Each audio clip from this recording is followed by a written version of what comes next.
All right, welcome back, everyone. We're jumping right back into A Course in Miracles. That's right.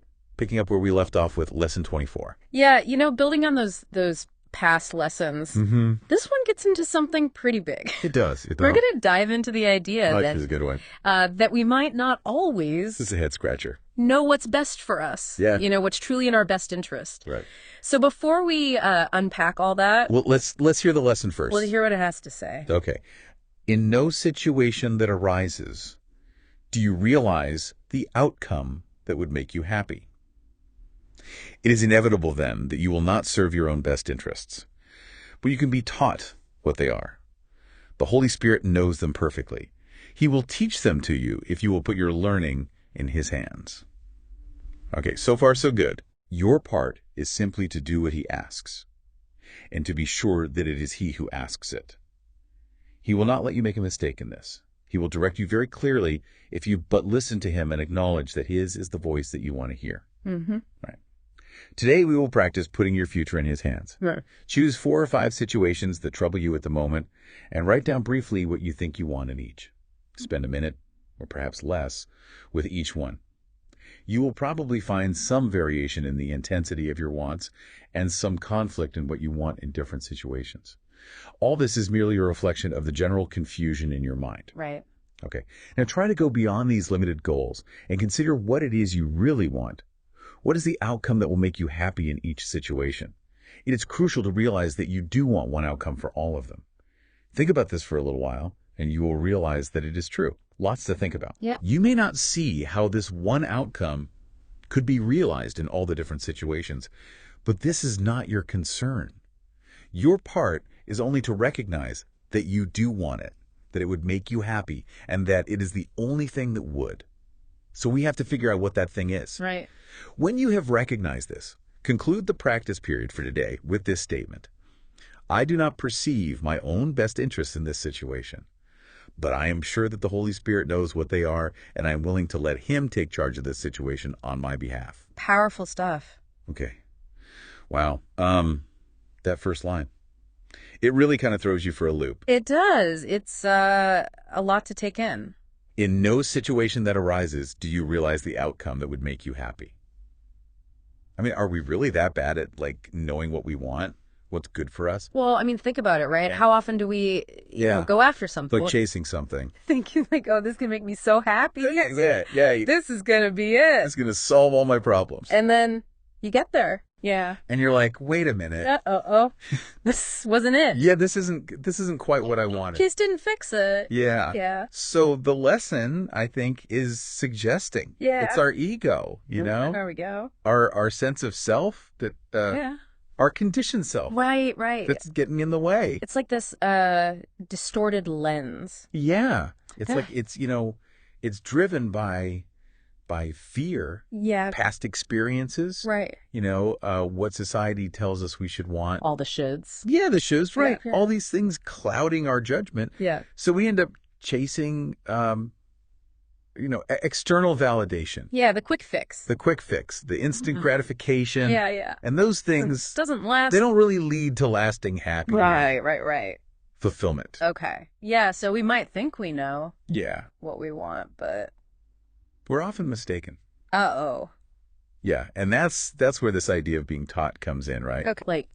You can be taught what they are? Yeah. This idea of tapping into a different kind of wisdom. Okay. A Course in Miracles calls it the Holy Spirit. Okay. Yeah. You can think of it as our intuition. Yeah, our inner guide, that quiet voice inside. That still small voice. Yeah, that kind of just knows what's truly best for us. Right.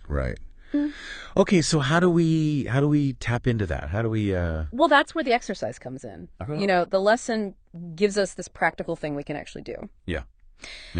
So it asks us to pick a few situations in our lives that are maybe causing us stress, making us uncertain, and then write down, what we think we want. Okay, so like a real life example. Yeah, exactly. So let's say you're dealing with a difficult coworker. Yes. Everyone's favorite topic. A classic, right. Yeah. You might write down, I want them to stop Undermining me. undermining me. Yeah. Yes. I want to get a different project. Different team. Yeah, so I don't have to work with them. Yeah, yeah.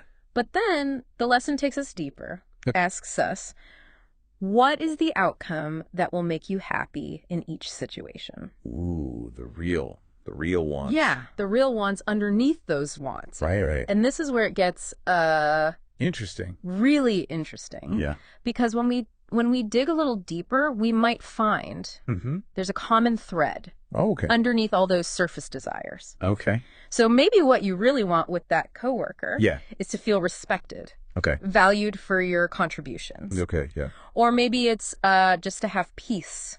Oh, yeah. In your work environment. Peace at work. Harmony. That's a good one. Yeah. Okay, so it's like we have to identify the root of that. The root of the desire. Yeah, of that want. What's the underlying thing here? Yeah, but the lesson doesn't say, okay, figure out how to get that. No, it doesn't. That's the interesting part. No. Right. That's not your job. It's not our job to figure out the how. Right. It's about surrendering our limited perspective. Oh, okay. And trusting that there's something bigger. A higher intelligence? Yeah, higher intelligence at work. Yeah. That can guide us to what's truly best. Okay. Like trusting that things will work out. Right, that we don't have to control every outcome. Okay, yeah. And you know, that last statement in the lesson really kind of drives this home. Yeah.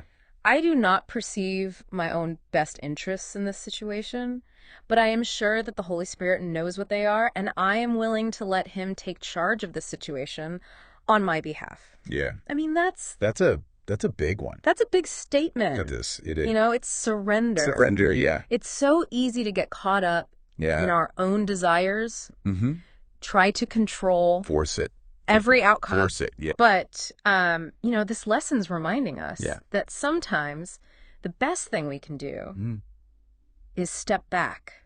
Let go. And let go, yeah. Okay.